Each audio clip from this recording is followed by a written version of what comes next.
God have mercy upon us. Uko hapa? Hamna.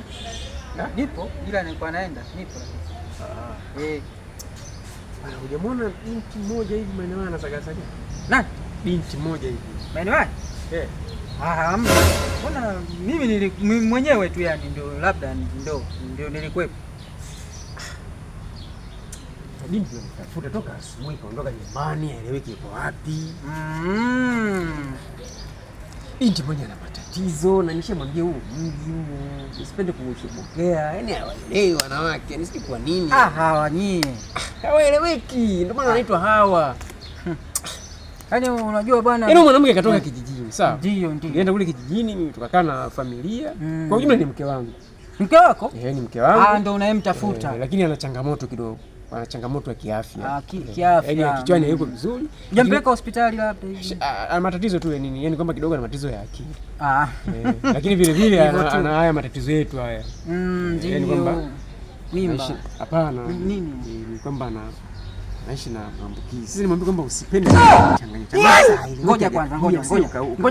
Ngoja kaka blaza. Yaani anaishi na nini?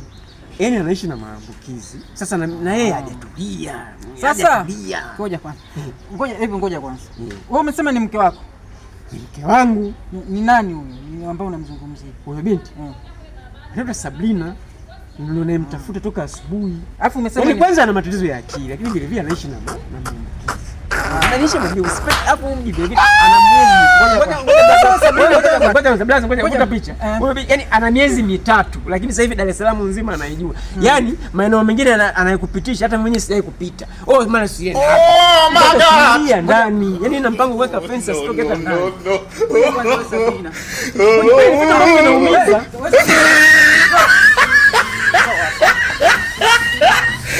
Sasa wewe kwa nini mimi hujaniambia kama wewe tayari? Kwa nini hujaniambia wewe kama wewe tayari? Wewe unaniua mimi? Unaniua mimi? Sabini. Ongea. Unaniua mimi kwa hiyo. God have mercy upon us. Kwa hiyo umeamua mimi niwe mafuvu, si ndio hivyo? Na wewe niambie. Sabini. Kwani unaniambia? Kwani unaniua mimi? Kwani unaniua? Sikiliza blaza. Kuja nikwambie kitu kimoja. Mimi ni mpenzi wangu. Unaona? Sasa ambaye mimi ni mke wangu. Unaona sasa jamani. Mimi nimelizika kwa matatizo tunayoona nimelizika. Umeona? Sasa ngoja kwanza. Hivi kwa nini hamjani? Kwa nini wewe hujaniambia sasa? Mimi nakujua. Samahani. Kwa nini yaani kwa nini hivi? Kwa hiyo sasa unasikia wewe ukijisikia kuja nyumbani utakuja. Ukijisikia kwenda kulala kwa blaza basi. Wewe nenda naye. Sikiliza wewe mwanamke.